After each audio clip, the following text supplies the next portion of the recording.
What's up, everyone? I am Tim Oates on bass, and in this video we're going to dive deep into the circle of fifths.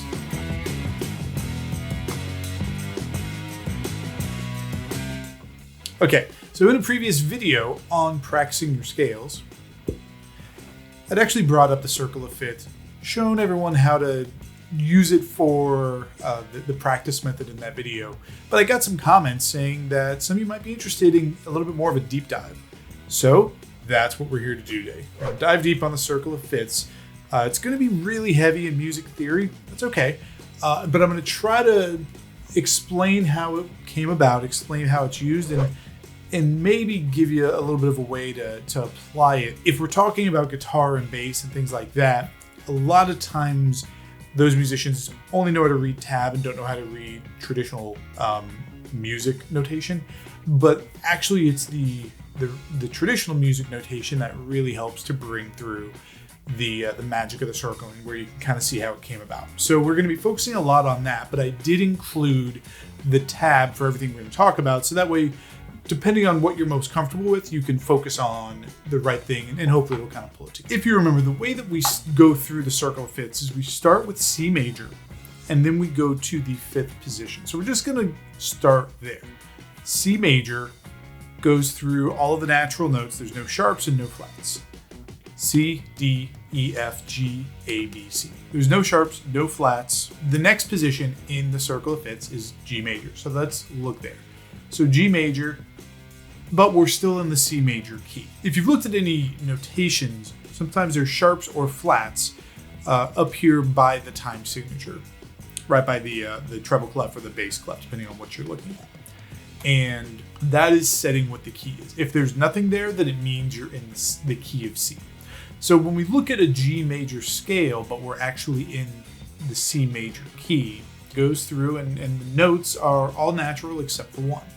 G, A, B, C, D, E, F sharp, and then G again. All right. So you'll see here that you've got the sharp on the F. It's marked here, and it's in the seventh position of this particular key. Now let's take a look at G major, but when it's actually written in the G major key. So this is the F line, if you're unfamiliar. So when you actually look here at the G major key, now if you look at the tab, you'll see it's exactly the same. 3 5 2 3 5 2 4 5. 3 5 2 3 5 2 4 5. The notes are all the same, except here, this F sharp, there's no notation here because the sharp is at the front of the line. Now, for guitars and bass, where we're used to tablature, this may seem a little different if you're not used to traditional scoring. So other instruments actually have a different way of playing where the key will dictate how they play. Sometimes there are specific instruments for the key in question, especially when I think about, say, like a harmonica. Harmonica players have to have a different harp for each key, and you'll see them, they'll change them out in the middle of the song depending on what the key of the song is. So there's different reasons that the key is actually important, and instead of just throwing a bunch of sharps on random notes like this F sharp in the G major scale, you would actually just say this is in G, so just assume the whole thing's in G, and if something is different than the traditional G major key, we'll let you know. So let's look at when we're in the key of G, but we play a C major scale, what does that look like? So you can see the C major and C, it's the same from a tab basis. 3 5 2 3 5 2 4 5. 3 5 2 3 5 2 4 5. But when we look at the actual notes, how they're represented, when we get to this F, we actually have to put a natural sign. This is saying this is supposed to be a sharp. However, in this case, it's not. So we're going to make it natural. And that's how you bring it back down to that natural state. But everything else is just the same. It's because there's only one sharp in the G major key. Now let's look at the circle again. All the major keys are on the outside, the minor keys are on the inside. We're not going to focus too much on the minor keys until like the end. We're just going to focus on this outside part. C major, and you can see here you've got the natural sign. It means everything's natural. There's no sharps, no flats. The circle runs to the right. It runs clockwise. So the first position is the G, one sharp, right? And I know I'm in the bass clef, so it's the sharp is in a different position, but it's still one sharp. All right, so that's the first couple of steps. So now what we're gonna do is we're just gonna run through the circle, going through each step of the circle in C major as compared to whatever the key. So like in the case we just went through, we looked at the G major scale when it was in both the C major key and the G major key, so we could see how the sharps line up. We're gonna go through the entire thing, and you'll notice pretty quickly there's a pattern. The previous measure, we were actually in G major. So one natural is resetting back to C, right? So it's canceling out that sharp that was already there. This is exactly what we looked at before. There are 0 sharps. When you're doing a circle of fifths, you always start by adding sharps. You never go through the flats. No difference, C, C, all this is the same. There are 0 sharps. Okay, next up is G. In G, we just went through this. So this will be pretty quick. It's the same. There is in the 7th position a sharp, that is F sharp. There's only 1 sharp when you're looking at it in C, but when you switch to G major, you're gonna put 1 sharp at the front. Everything is natural, so you have 0 sharps in the 8 notes, but there's actually 1 at the beginning. That's what this means, this little note that I put there. What's next in the circle? D, 2 sharps. So we're starting at D. Again, you can see we're resetting the 1 natural back so we get down to C. We're just running through. We have the F sharp again. That was the sharp that we already had previously. So there's an F sharp in the G major scale. That F sharp will stay in every key to a certain point. So that means that we have another sharp. In this case, it's the C sharp in the 7th position. 2 sharps for the D.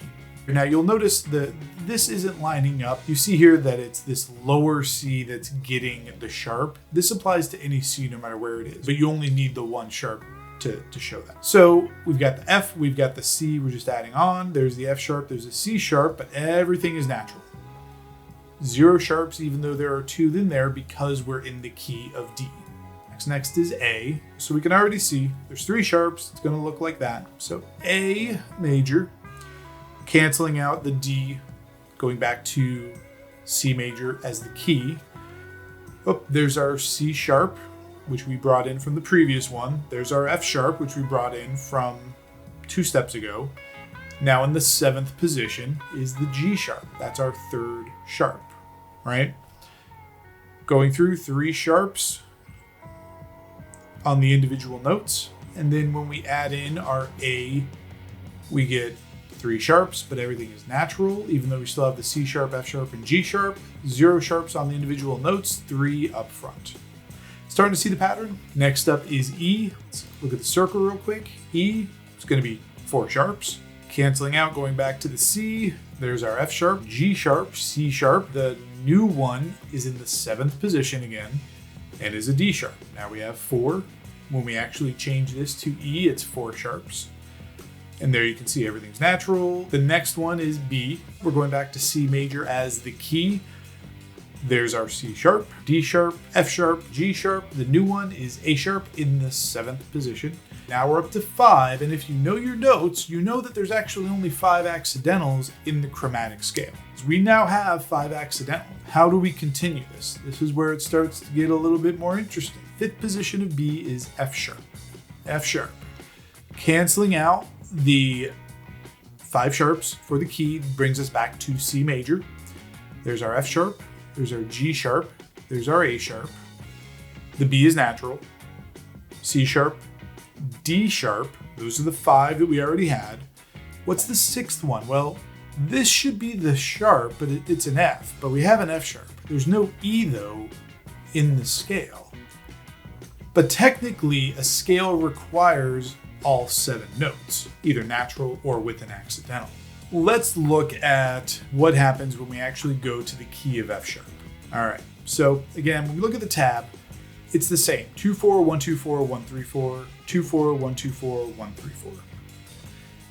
But we have 6 sharps on here, 1, 2, 3, 4, 5, 6. All right, let's go. F sharp, G sharp, A sharp, B sharp, C sharp, D sharp, E sharp. All right, so it's in this space right below the F line, which is the 2nd line. So it's the 2nd space down. That last sharp there is on that line, but that's an E. Even though there isn't an E sharp technically is a note, it's still here. In this case, you got to think about, what does a sharp mean? What does an accidental mean? All it means is raise by one semitone. So take the E, raise it up a half a step to F. Take the G, raise it up a half a step to G sharp. You're taking the sharp, you're applying the accidental to the note. Now what you're doing is technically you're taking that E and making it F. However, you would refer to this as E sharp in the context of being in key, or if you're playing the scale. I know this may be confusing, but again, this is just really more about traditional scoring and the way that you think about it, because you can apply an accidental to a note that doesn't have an accidental, like E or B, as we'll see very soon. All right, so that is the key of F sharp. We have 6 sharps. Now we're going to go to the next one, which is C sharp, 7 sharps. So we're canceling out the 6 sharps from before. We're making the C major again, and we're going to apply the same exact logic, the same exact pattern. All right, so C sharp, D sharp, E sharp, right? This note is still the sharp. F sharp from way back, G sharp, A sharp, B sharp, right? This is a B sharp. I know it's a C. I know B sharp doesn't exist. It's a C. It's the exact same logic as we got with the E sharp. Then we're going to C sharp. So C, C sharp, 7th position. We now have 7 sharps. 1, 2, 3, 4, 5, 6, 7. And I know that the 8th note's a sharp too, but because it's an octave, you only count it once. When we then add our 7 sharps, you get back here, they're all natural. They're all natural and they just go right on up. And you'll notice, so here the E sharp is actually on the F line and this B sharp is actually on the C line. That's because we're in the key of C. That's why this is the case. When you actually change the key, then the E sharp is on the E line and the B sharp is on the B line, or technically they're both spaces, but you get the point. All right, so what's next? Well, 5th position. 1, 2, 3, 4, 5 is G sharp. But we've already gone up and we've got all 7 notes with their accidental on. We can't go further. There is a thing called double accidentals. You can have a double sharp or a double flat, but not in the circle of fifths. Actually, what happens is you reset. So when we go around, we're at C sharp now. That's 7 sharps. The next position, so it looks like it should be G sharp. It's not. It's A flat. Because when you've maxed them out, you then start going down in flats. If you go around the circle of fifths, C to C, that's going clockwise. But if you go the opposite way, you'll be going through fourths. So 4th position of C is an F, 4th position of F is a B flat, and you just go around and around. And instead of going up in sharps, you actually go up in flats. So we're not going to go through the circle of fourths in detail, but it literally works exactly the same way. All of the concepts are exactly the same. You go up 1 position, you put in 1 flat on the appropriate line, although I don't think it's the 7th position, I think it's the 3rd, but wherever it is. You actually go up 1, the next position is going to be 2 flats, 3 flats, 4 flats. So when we saw on the bottom here, kind of this mix of 7 flats, 5 sharps, etc., it's the intersection point of the sharps going up on the circle of fifths, the flats going up on the circle of fourths. So when you're at the 7th position, what you do is you can't go to 8, so you just start going down. Whereas if you were going the other way, then you would hit the 7th position and then go down on the sharps. So because the B here is 5 sharps or 7 flats, here we have 6 sharps, 6 flats, and then the last position we went through, which was the C sharp position, in the circle would also be 5 flats if you were going around the circle of fourths. When you continue on the circle going clockwise through the circle of fifths, you're going to then hit the flats. So next up is actually A flat, not G sharp. Here you can see we reset all 7. We're back at C major, G sharp, 1 sharp, 2 sharp, 3 sharp, 4 sharp, 5 sharp, 6 sharp. So now here, this is supposed to be a G, but we're at F sharp. So what do we double sharp it, right? This is, remember what I was saying before, like you don't double sharp within here. We need to start going down. It gets just crazy. Like, are we at 4 sharps? Are we at 7 sharps? Like, what is going on, right? Because you can see here, 1, 2, 3, 4 sharps. We got all these like sharps in here that aren't natural. It gets chaotic. So instead, when you actually go to the correct way to implement it, which is down with the flats, you get the 4 flats. You're in the key of A flat, not G sharp. A flat, B flat, C natural, D flat, E flat, F, and G. So you still get all the notes. You get 4 accidentals, 3 naturals. All of these are on the actual key like we're used to seeing. All of these are natural on the individual notes, 0 to 4. Okay, this looks familiar again. Starting to not look as weird, right? Let's continue on. What's the 5th position? Because remember, even though we're still in flats, we're still going through a circle of fifths. So we always go to the 5th position. So 1, 2, 3, 4, 5, E flat. So let's go back to the circle and we'll see we gained back the flat in the 7th position. So next up is the E flat, which will go down to 3 flats. So E flat, this is the key of C, E flat, F, G, A flat, B flat. Oh, I mislabeled this guy. This is not a G. This is my bad. This is a C. But it's going through, we've got 1, 2, 3 flats, the E flat, the A flat, and the B flat. Again, it's supposed to be a C.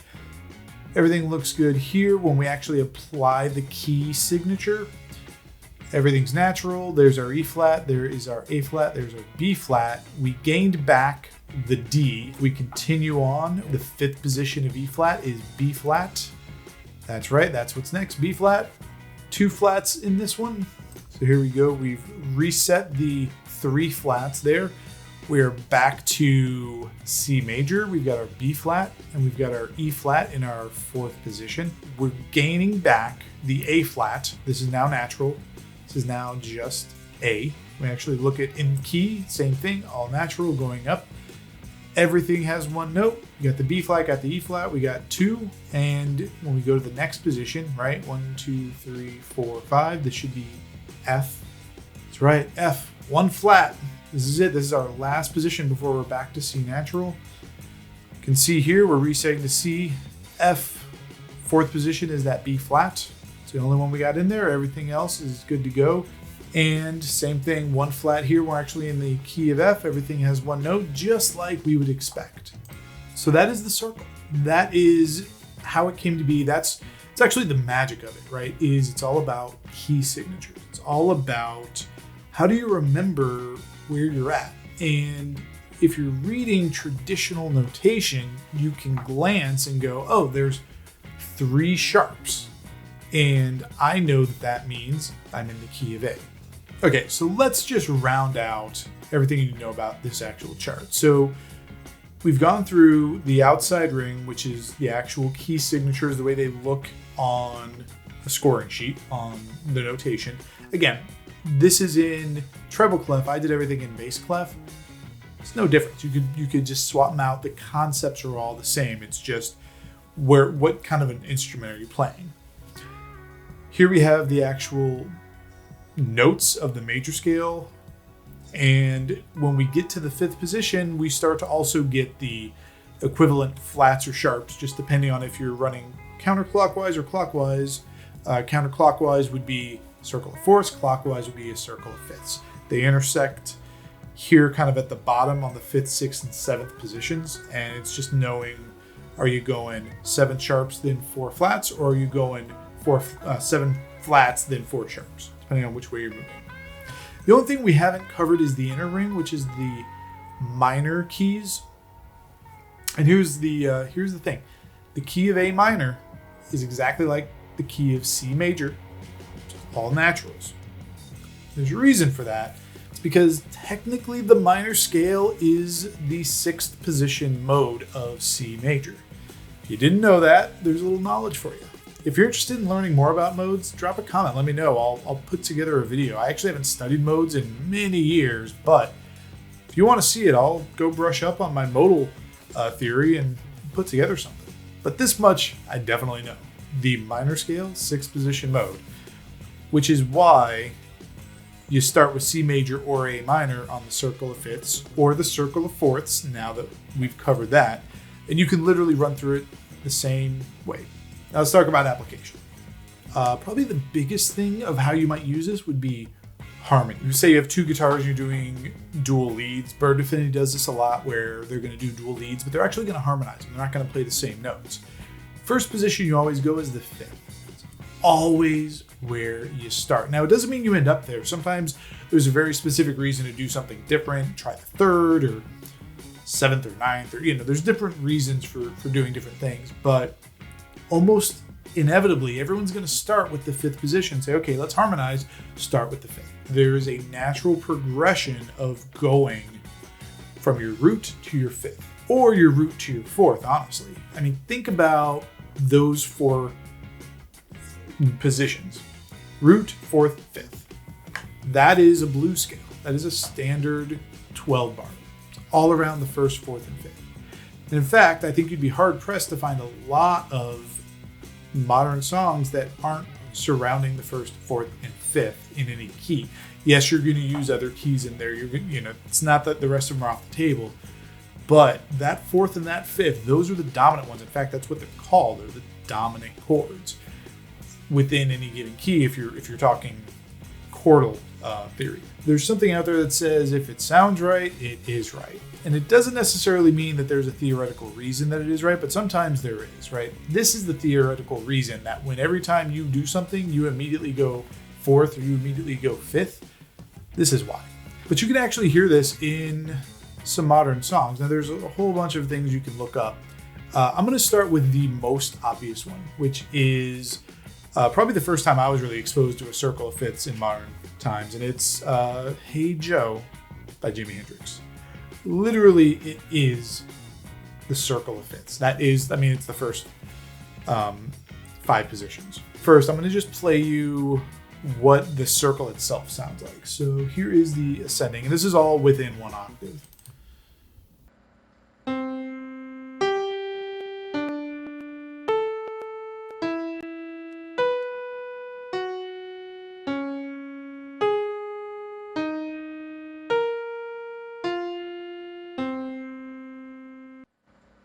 All right, let's listen to Hey Joe. This is the verse. It's going to start on C, go to G, D, A, and then end on E before the turnaround. The chord changes are pretty quick, but it's definitely going through those first 5 positions in a circle of fifths. All right, so YouTube actually blocked me from playing Hey Joe in this video, so you get to hear my voice instead. Sorry, go listen to the song, you'll hear it. It's definitely there.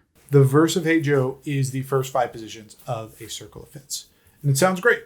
It sounds good.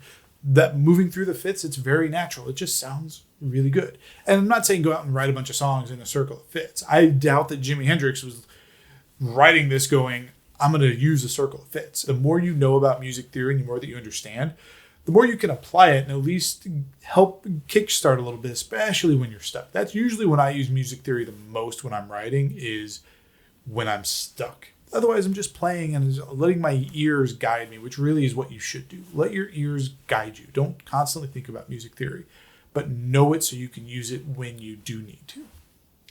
Now, I want to show you one last thing, and it's about a circle of fourths. And the circle of fourths are probably not heard of as much as a circle of fifths, but we just went through the whole exercise. You can see exactly how it works, and it's just the reverse, right? First, I'm going to play you what it sounds like, the same, kind of MIDI piano.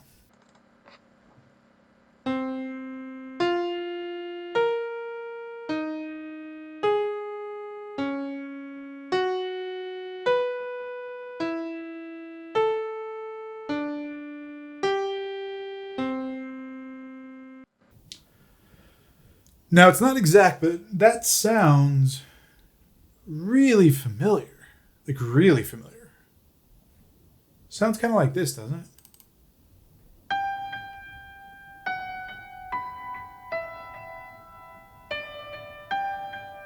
not exact.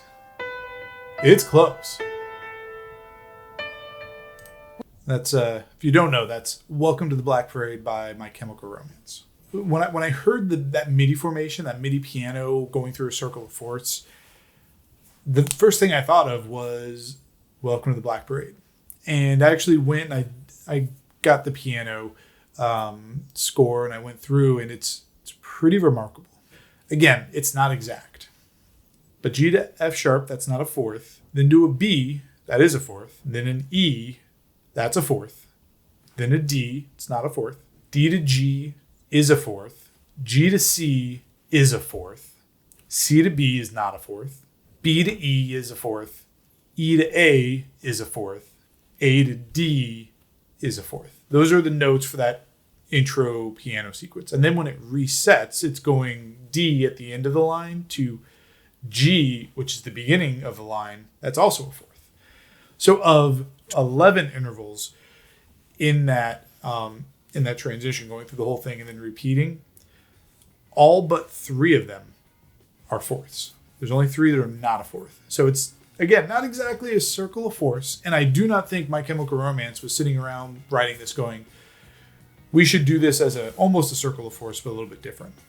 But I do think that there's something to be said about a piece of music theory that is so right that people will naturally write something that sounds like it, because it just is. It makes sense.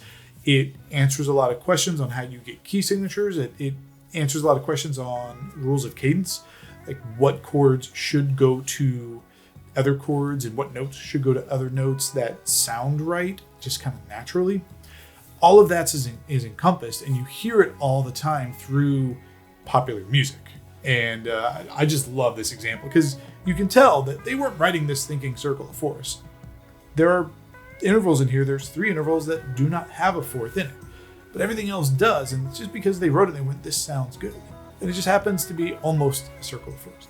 So it's not so much that you can take your knowledge of the circle of fifths and really apply it actively day in and day out. I mean, if you actually tried to write music using just circle of fifths and circle of fourths, it probably wouldn't be that good, or it'd be done before, like Hey Joe. I would say don't worry so much about trying to utilize this in your writing, but keep it in the back of your mind. The way that I actually use this is when I'm stuck writing and I'm just not sure what that next chord should be, when I'm not sure where it should go, I look to music theory, and the easiest thing to do is go fifth or fourth. Those are kind of the 2 that you can start in. It's not always right. Let your ear be your guide. If it sounds right, it is right. That's probably the most important thing is it the best sounding transition? Is it the best sounding chord? Is it the best sounding next note? Let that be your guide. But understand that music theory is there, and things like the circle of fifths, the circle of fourths is there to help if you get stuck, and you can use it. And just use this to understand music a little bit better. Like I said, I find it really interesting. Hopefully you do too. If you haven't subscribed to the channel, please do.